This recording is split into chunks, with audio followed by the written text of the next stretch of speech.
Welcome back, everyone. Today is Monday, October the 30th. I'm Ryan Hill. I'm John Galantis. And you're listening to Clearview Today with Dr. Abadan Shah, the daily show that engages mind and heart for the gospel of Jesus Christ.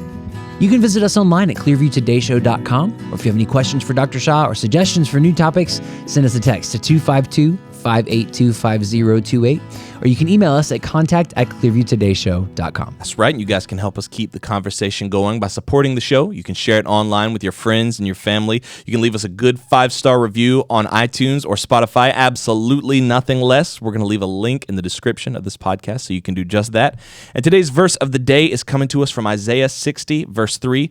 The Gentiles shall come to your light, and kings to the brightness of your rising. I love verses like this because it reminds us that salvation for everyone has always been on God's heart. Yes. Sometimes people get that mixed up and they think like Old Testament God was just working with the Jewish people and the Hebrews and the Israelites, and in the New Testament is where salvation got opened up to everybody. Right. But throughout history, it's always been God's plan that every person come to salvation. That doesn't negate the fact that Israel is God's chosen nation, and God has worked through them, and God is continuing to work through them and has plans for them. But God has always desired that every nation, every tribe come to faith in him. Yeah, we think that's something that Jesus just introduced out of spite. Yeah. Like, okay, y'all are going to reject me? Yeah. All right, now it's you open guys for act a everybody. fool, now we're going to invite everybody to the party. This verse, I think, Isaiah, I'll check with Dr. Shah, I think this is like 800 years or something before Christ. Wow. It's really, really a long time before Jesus was born. And it says, plain as day, the Gentiles shall come to your light. Yeah. And so that does shed some light on what God's plan of salvation. A lot of people, I think, don't know what, or just don't understand the fullness of God's plan. Yeah. You know, we think, again, it was something that Jesus just kind of made it up as he went. Like, all right, well, I guess now I'll open it up to the door. Or like we often default to, we just think we're the main character. Yeah. We think we're the center of the story, and we're not. Yeah. That doesn't mean that God doesn't include us in the plan of salvation. Certainly he does. But God has plans for Israel, and he still has plans for Israel. Yeah. Got an email this morning, Gerald M. He wants to know. My condolences. Why? I don't know. Weird name. I don't know, just because you got an email. Well, actually, so it's kind of ironic. It's kind of meta because his email is about our email account. It's what does your email? I think he means our personal ones. What does your email inbox look like right now? I think what he's asking is like, are we the type where it's like I check off every email as it comes in, or I let it stack up? I think. On 3, let's say whether ours are clean or dirty, because I think I know what yours is. I think I know what yours is too. 1, 2, 3, it's clean. Yeah, of course, because we're men of order. Yes. Right? We're not women. I don't know why women do this thing where they... Organized, nice, neat, crisp. The ones that are there need to be there. The ones that are not there are gone. Yeah. I don't have any spam in my folders. I don't have... I've seen women that have like over 500 unread emails just in their email inbox. Oh, buddy. I have seen upwards of 2,000. I'm sorry? Uh-huh. Pardon? Uh-huh. You said 2,000? And I've seen it from my wife. You said your wife? Why My she got 2? Okay, so another thing I don't like is that women, generally speaking, are really clean, tidy, organized. Like my wife has our house labeled, organized, everything put away. It looks like something on HGTV. That Your wife is like another level of organization. Yeah. But then her email inbox and her desktop are look like a war zone. It looks like the beaches of Normandy after everything has calmed down. It looks horrifying. It's interesting to me that you say that, because I have found that like people will often be organized in different areas. Like there are some people who keep an immaculate car, but their room looks like a disaster. Yeah. Or there are some people whose room is like pristine, but their car looks like a tornado went off in there. Like, I don't understand where the differentiation falls in people and what that says about you. Yeah. But I feel like for some of us, like for us, our email inbox is organized. It's pristine. By the way, contact@clearviewtodayshow.com. Very organized. Very managed clean. by us. Very organized. And because when I have an email come in, I go ahead, I look at it, I either put it in the trash, or I respond to it right then and there, because I want that inbox to always say 0. Because unlike that gripe several episodes ago, we do respond to emails. That's right. We don't just send people the email to say, I'm not going to talk to you. Yeah, no, we actually respond to our emails. Ellie, and I'm guessing Elizabeth too, will not respond to an email, but she'll keep it in case it's important. But she won't look at it in case it's important, but she'll keep it in case it's important, but then she'll still mark it as unread. Yeah. So that she can find it later. I don't understand what that means. Like, even my mom has like 600, 700 unread emails. Yeah. It doesn't bother her. That stresses me out. It doesn't bother her. That I get a little tight in my chest when I think about it. If I have, like, at the end of the day, like sometimes when I wake up, I'll have 10 emails and I'm like, ooh, I gotta, and they're all spam. That's piling up. They're all spam, but I'm like, I gotta get rid of that. Yeah, just real quick. Click. So she's got 2,000 and it doesn't bother her at all. Does she know where everything is? I mean, she knows that 80% of them are spam. No, here's the solution. She just types in the search bar what she's looking for and finds that email. And which I guess works. I mean, she's never lost anything in her email. But a red notification pin that says 2,000, she doesn't care. No, she doesn't. She doesn't care. I don't know. And I'm like, I want to, like, throw your phone in front of a bus. Yeah, that might be couples counseling for me. Yeah, that's stressful for me. I just don't look at Ellie's phone. I love her to death, and she is organized in many areas. Email is not one of them. Yeah, no, I agree. Yeah. All right. Well, that's it. Let us know. I'm really interested to know now that we brought this up about like email, but also like rooms and cars and desks, like your desk at work. How do you organize your life? How's your life organized? Are you an organized person? And if so, which areas of your life are organized and which are messy? I'm interested to know about Dr. Shah. I feel like he's probably pretty organized across the board. His email, I don't know about his email because he gets a ton of emails. His basement's pretty unorganized right now, but I think his emails are pretty organized. Yeah. Yeah. And his phone. Yeah. I want to ask him and see which areas of his life are the most organized, and, let's find out. If so, why. Write in and let us know, but let us know for you, 252-582-5028, or of course, visit us online at clearviewtodayshow.com. We'll be back after this. Hey everyone, my name's Ellie. And I'm David. And we want to take a minute and let you know how we can actually serve you as you're listening to Clearview today. The Bible paints an extraordinary picture of who we are as a church body. The mission of Clearview Church is to lead all people into a life-changing, ever-growing relationship with Jesus Christ. A huge part of leading people is praying for them. A big reason that Christians have unanswered prayers in their life is because they're not praying. You know, 1 John 5:15 says, "And if we know that he hears us, whatever we ask, we know that we have the petitions that we have asked of him." If you're listening to the Clearview Today show, we want to know how we can pray for you as well. There's a number of ways that you can get in touch with us at Clearview and share your prayer request, but the best way is by texting us at 252-582-5028. You can also send us an email at prayer@clearviewbc.org, or you can download the Clearview app on iTunes or Google Play. You know, on that app, there's a dedicated prayer wall that helps us to get to know what's going on in your life, how we can pray for you, and how we can take any necessary steps to get you moving in the right direction. Thanks for listening. Now let's get back to the show.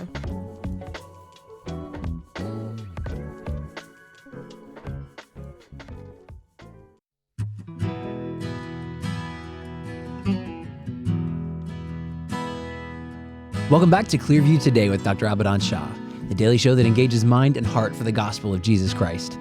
You can visit us online at clearviewtodayshow.com, or if you have any questions or suggestions for new topics, send us a text to 252-582-5028. That's right, and we are live on location in the Clearview Today studio with Dr. Abadan Shah, who's a PhD in New Testament textual criticism, professor at Carolina University, author, full-time pastor, and the host of today's show. Dr. Shah, happy Monday. Happy Monday to you guys. Happy Monday. I got to stop you for just a second. Yeah. Because it's just popped into my head, and I want you to work it in at some point. Mm-hmm. Live on location with the Clearview sensation. Oh, so very nice. Just from file the that four away. corners of the earth, it's Dr. Abadan Shah. Ding, ding, ding, ding, ding, ding. Future reference. Sounds like I'm about to go into a boxing fight with somebody. Ding, ding. I was trying to think. It's the Thrilla in. He's smart, so it's the Thrilla adjacent to the amygdala in your brain. It's. Come on, dude. I was trying to get something. Thrilla in Manila. I was trying to copy Thrilla in Manila, but today's not about the Thrilla in the Manila. It's actually not. About the Rumble in the Jungle, it is baby. About the Rumble in the Jungle. Today, if you're not a huge boxing fan, or if you're not familiar with this event, today is the anniversary of the Rumble in the Jungle, the famous fight between Muhammad Ali and George Foreman. And this was a big deal, Dr. Shah. I was not around when this happened, and I wasn't as familiar with it before, prepping for the show. 70s, wasn't it? But I didn't realize how big a deal this was. Oh, yes. I mean, so you're talking about the Rumble in the Jungle, right? Mm-hmm. Yeah, that was a big deal. It was Muhammad Ali's comeback fight. And George Foreman and you thought it was only about the grill. So we just do it for the grill. we were talking about this yesterday, and we were like looking at the calendar. We were like, oh, tomorrow is the, or maybe we were talking about it last week, but we were saying the 30th is the fight between Muhammad Ali and George Foreman. That's the anniversary. And I was like, George Foreman, like the grill guy? They were like, yeah. I was like, he got in the ring with Muhammad Ali? They were like, bro, he's a boxer. I was like, there's no way George Foreman's a boxer. I had no earthly clue. I did actually know he was a boxer, but I did never see any of his matches or anything. I just know him for the I definitely learned something But new. growing up, I knew about George Foreman. When I say growing up, I'm talking about the college years. Yeah. But he was not a boxer for me either, because see, the era in which he fought was back in the 70s, right? 60s, 70s. So that was way before my time, although I was born in 73. But it was not like I came in the world. When's the fight? Right. You were watching boxing from the crib. Like you're like 3 years old and you're like, Mom. Yeah, no, I know the fight of the century was in 1971 with Joe Frazier. Yeah. Joe Frazier won. So Yeah. I'm waiting for I'm waiting for the rematch. Just come out with the stats already in there. Can we get How? pay-per-view just for this one night? We can cancel it right after. I promise. Yeah, in 1975, I'm like 2 years old. It's like, this is the time for the Thriller in Manila. No, none of that. No, for me, George Foreman was one-time boxer that I'd never heard of, other than he was a pastor. I used to see his pictures playing the trumpet playing pastor who was a boxer or something like that. I remember reading an article on him. So that's all I knew about him. Yeah. But Muhammad Ali, that name, I mean, it doesn't matter how old you were, you heard that name. Oh yeah, everybody, even to this day, if you say Muhammad Ali, everybody knows he floats like a butterfly, stings like a bee. Right. But I didn't know, because we were talking about this yesterday. I didn't realize that George Foreman went on to become a Christian and to become a pastor. I didn't know that either. Yeah. He converted. Now, when you see his, there was a documentary out. I think it was back in, I want to say 1999 or maybe even in the 2000s. I believe it was. Maybe somebody can fact check me on that. Where there was a documentary out on the Rumble in the Jungle, and when you see the actual original footage of George Foreman getting off the plane, and he's got this royal robe on him. He is the king. He's going to defeat Muhammad Ali. I mean, very quickly, he stopped connecting with the people of the Congo because he didn't look like their guy. Right, you know? right. I mean, although both George Foreman and Muhammad Ali were blacks, but to them, to the people in Africa, were like, I connect with Muhammad Ali. Right. He represents somebody who's going to fight for us. Yeah. George Foreman comes down with two German shepherds, and that actually represented the oppression of the colonial times. My man goofed up a little He bit. goofed up really badly because he was like, I thought people would love me. I'm like the star. Like the king coming back home to reclaim the throne or something. And they're like, no, we don't like you because you represent people who oppressed us. I mean, it just kind of went downhill for him. I bet. Maybe that's why he lost the fight. Well, I don't know. I mean, it was a tough fight. I know you've watched some of it. I watched some highlights from it. Yeah. Right. So it was tough. Yeah. I actually see, because I'm kind of like you. Like my dad was really into boxing, so I was growing up, but that was like the Mike Tyson Holyfield era, like of the 90s, and I was just seeing it. I wasn't following it. I was a little kid. Now, are you talking about Mike Tyson Holyfield fight, the one where he bit off his ear? Yeah, I was in Athens, Georgia. Some of us friends went to watch the fight.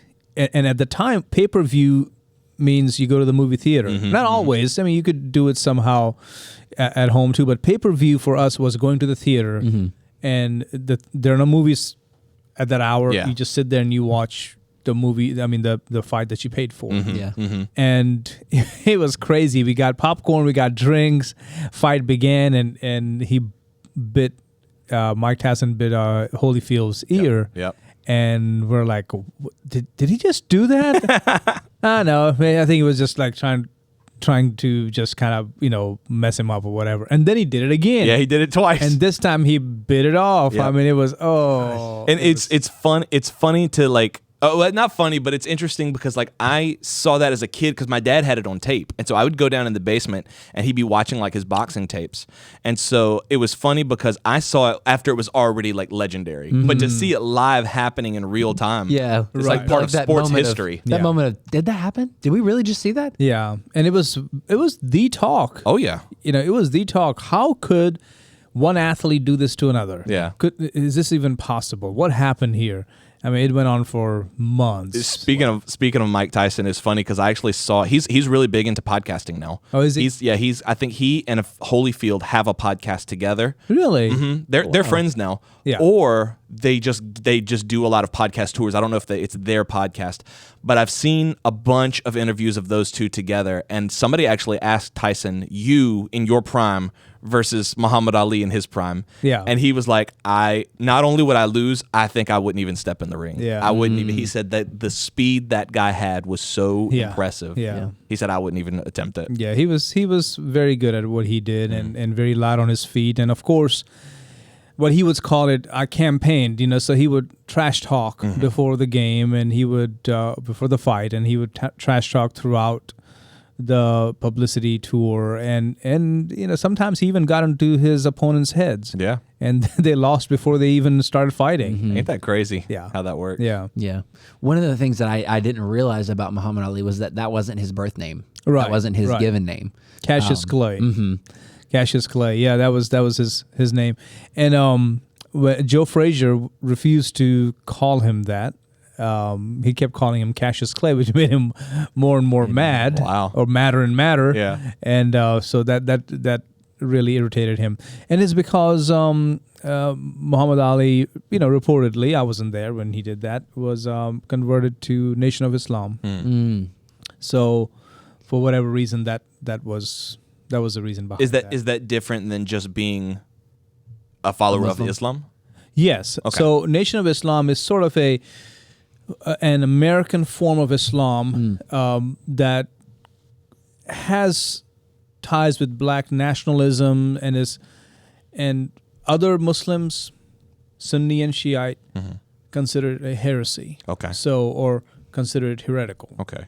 So that is the Nation of Islam. Okay. And that's what Muhammad Ali was. Muhammad Ali was part of. So it's very nationalistic and anti-Semitic type movement, and that's where its roots are. Was he outspoken about his beliefs? He was in those early days. The interviews were held, and he would very, very clearly say what he thought. Wow. And that white people are devil and all those kind of things, and it's even Muslims consider that view heretical. In fact, the Italian Association of Muslims even put a fatwa against the Nation of Islam. Really? Yeah, this is some time back. What does that mean? Means that it's like take them out. Oh wow. Oh, no.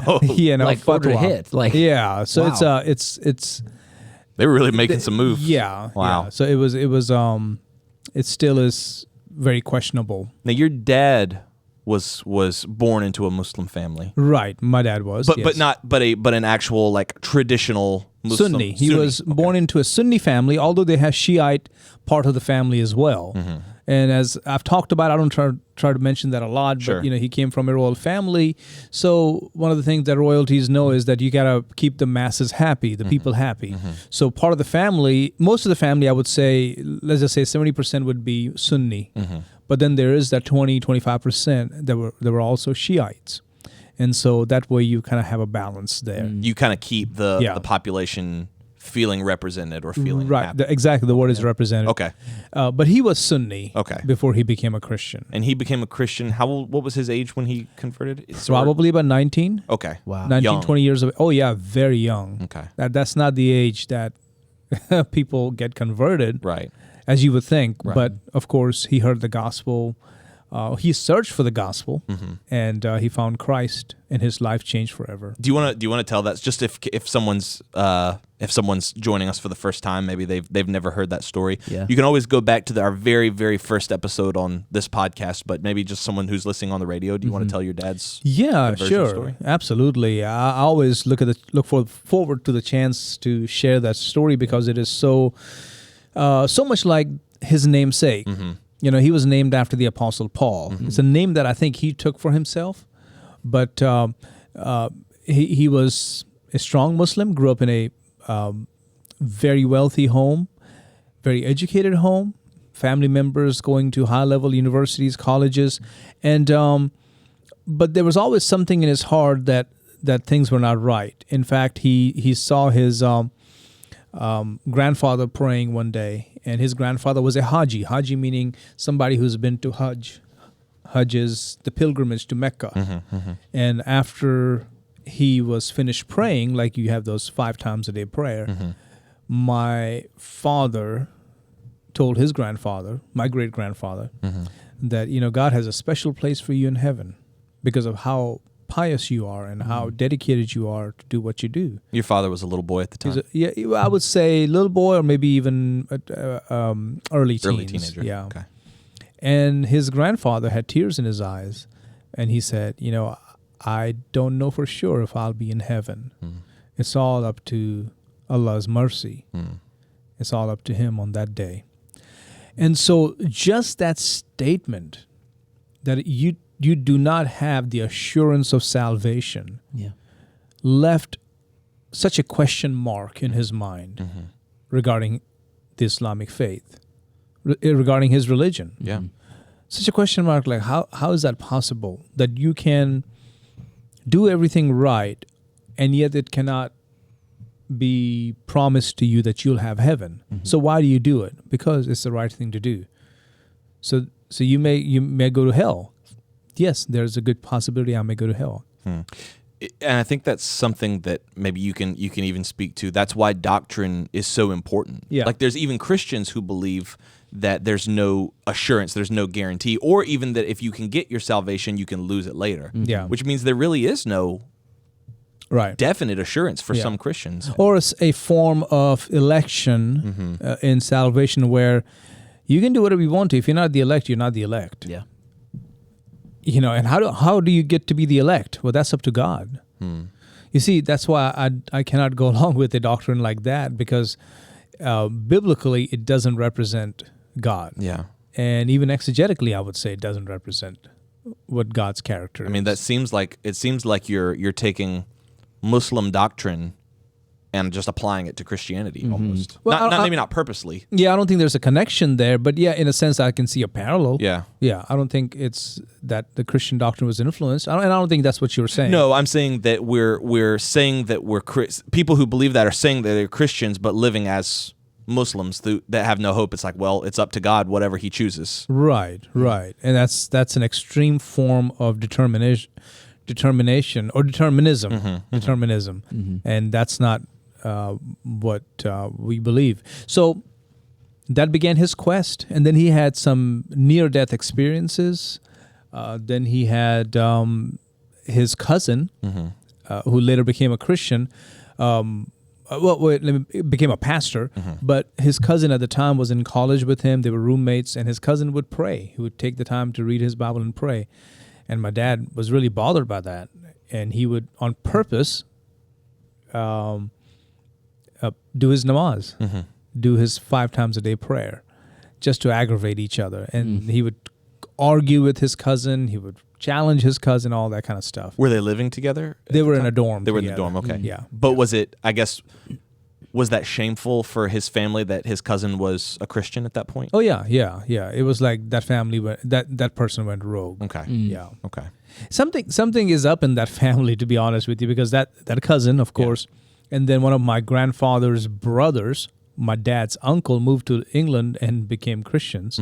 So it's like that family had the gospel coming in somehow, albeit it didn't get to my grandfather. This may be something that's new for our listeners, but I think a lot of people would assume that because you grew up in India and your father grew up in India, that they would have automatically been Hindu rather than Muslim. But does India have, or did it have at that time, a large Muslim population?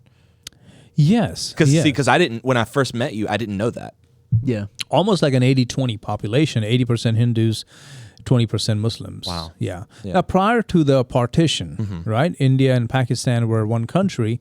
Prior to the partition, the percentages were quite different. But then when the partition happened and the Muslims drove away the Hindus from Pakistan, or that part of the country that became Pakistan, and the Hindus drove away the Muslims from India, or the part of the country that is now India. Right. That's when the percentages shifted, where Pakistan became majority Muslim and India became majority Hindu.